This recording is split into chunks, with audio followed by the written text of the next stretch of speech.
wish I could tell you that I found the TV out of curiosity, that I was hunting for something vintage, something nostalgic, something harmless, that would make all of this seem accidental, tragic, even unlucky.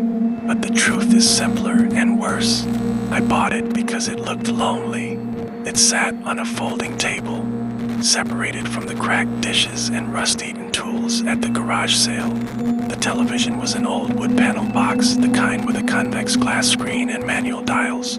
Older than me, older than the house I lived in, older than the woman selling it. The woman sat in a white lawn chair, her spine curved as if it were collapsing in on itself.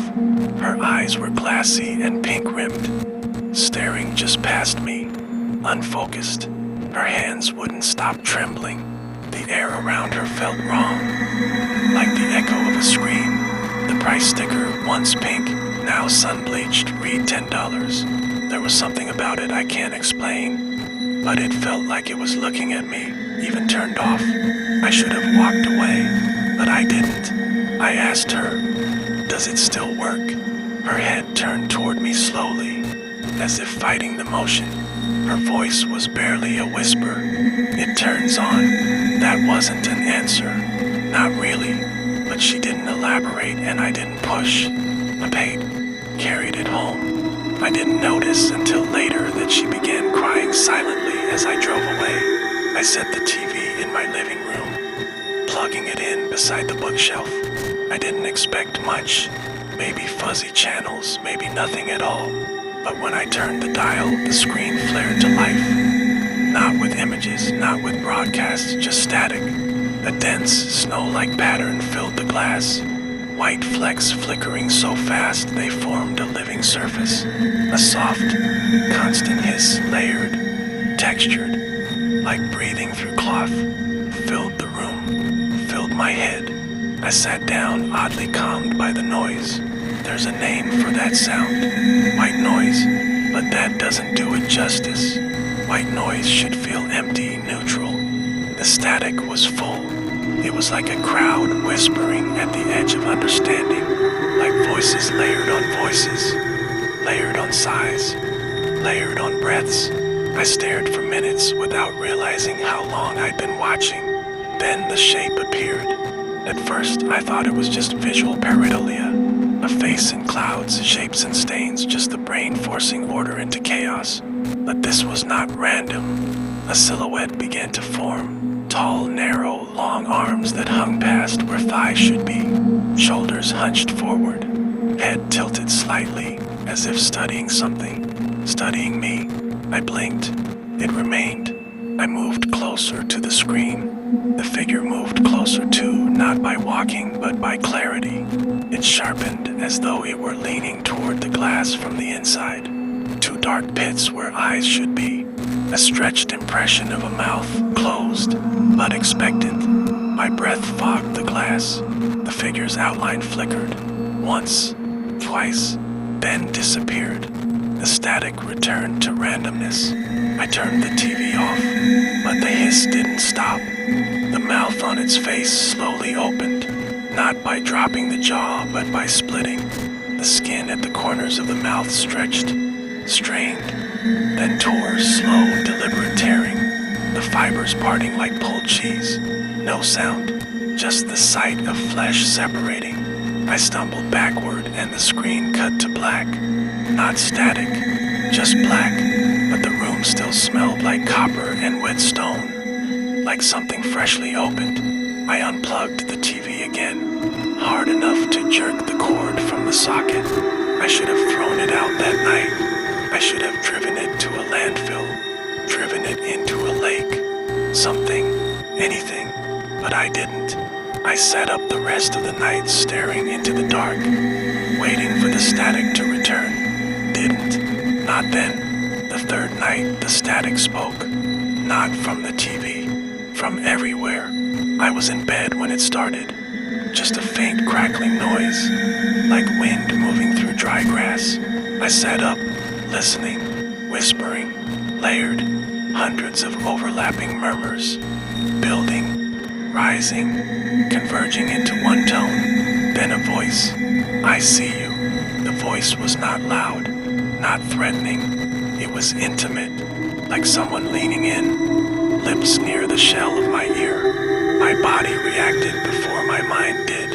Goosebumps, sweat, a feeling like I was being watched from above. I didn't move. I didn't breathe. The static thickened like sound turning to weight. You brought me back.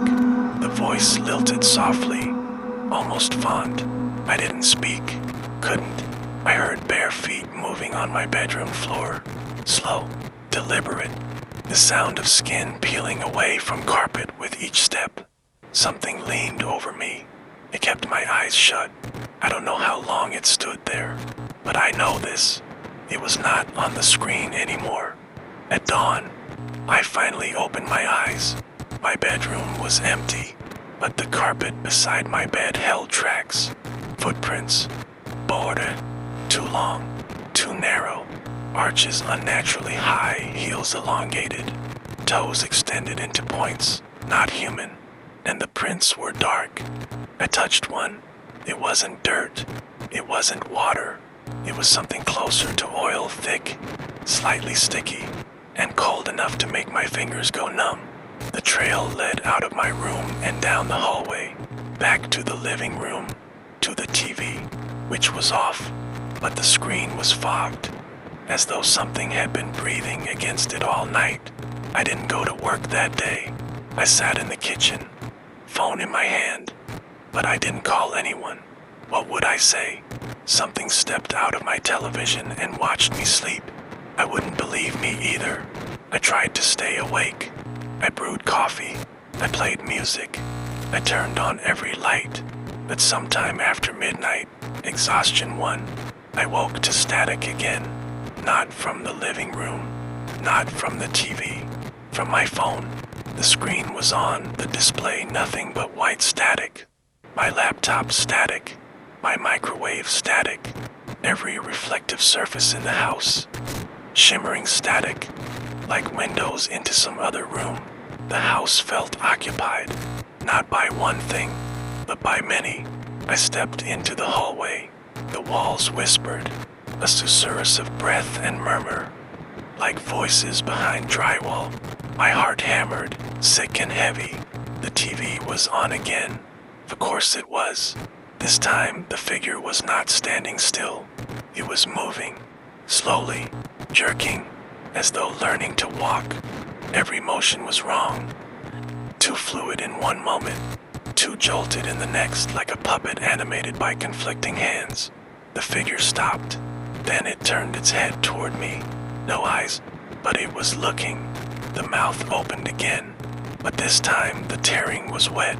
Strings of static-textured flesh stretched and snapped between the halves of its splitting jaw. No blood, just pale fibers unraveling like rotted thread. And it spoke, not from the screen, not through speakers, not through vibration, but directly into my head. Let me out. I staggered backward. The figure pressed its hand to the inside of the screen. The glass bowed outward, softening, stretching like a membrane. Something was going to break through. I grabbed the TV stand and shoved it over. The TV crashed to the floor. Glass cracked. Wood splintered. The screen flickered once, twice, then went black. Silence. No static. No whispers. Just the sound of my own heartbeat. I thought I had stopped it. I was wrong. The house stayed quiet for 2 days. No static, no voices, no footprints. I almost believed it was over. Then the smell started. A sharp, metallic scent, like blood and wet pennies. It seeped from the living room, thickening daily. The carpet began to darken, spreading outward from where the TV had shattered. The fibers grew matted, like something had soaked into them. When I touched them, they were cold and damp. That night, I woke to the feeling of breath on my face. I opened my eyes. The figure was in my room, not in the screen, not in static, standing over me.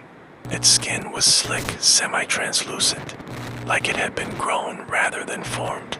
The flesh along its limbs was uneven, stretched too thin in some places and sagging in others, as though human anatomy was something it was still figuring out. Its hands were long, too long, the fingers tapering into sharp, curved tips. Not claws, not exactly. More like the ends of bone had grown outward, pushing through soft tissue. Its jaw hung open, no longer tearing, just wrongly wide. Inside its mouth was not a throat, not a tongue, just moving static like the screen was alive inside it. The creature leaned closer, the air around it snapping with faint electrical pops. The static spoke. "You see me." My voice broke into a whisper. "What are you?" His head twitched, sharp and unnatural. Reflection. His fingers brushed my cheek. The skin where it touched numbed instantly, then tingled painfully. Like nerves were being rewired. I recoiled, scrambling off the bed. The creature didn't chase me. It just stood, watching, learning, studying how movement worked outside the screen. I fled the house barefoot. I drove around until sunrise. When I came home, the house was silent. The creature was gone. The TV was in pieces. The carpet was stained. The windows reflected only their proper images. For the first time in days, I felt relief, until I noticed the mirrors. My reflection was wrong. Not drastically, not immediately, just off. My shoulders slumped the same way the figures had. My head tilted at the same unnatural angle. I tried to smile. My reflection didn't. It just stared. Then its mouth began to open, wider and wider and wider, skin stretching, fibers straining, the jaw unhinging, slow and deliberate just like before. I stumbled back. The reflection stepped forward. Out of the mirror, the glass rippled like water. A cold hand wrapped around my wrist. The same two long fingers, the same stretched skin. The reflection leaned close, breath cold as static against my ear. Now we trade. The world flickered, like a screen switching channels. The living room disappeared. The walls dissolved. Everything turned to static. If you're reading this, it means I succeeded in getting the message through before the last of me dissolves. The static world is not empty. It is not quiet. It is not dead. It is a corridor of reflections, screens without end, each showing windows into the living world. Somewhere in your home, there is a reflective surface, a phone screen, a microwave door, a darkened TV, a blank monitor, a turned-off tablet, a window at night. Look at it. Go on. Look. Do you see the snow of static beginning to fuzz the edges? Just barely. That means it knows you're reading this.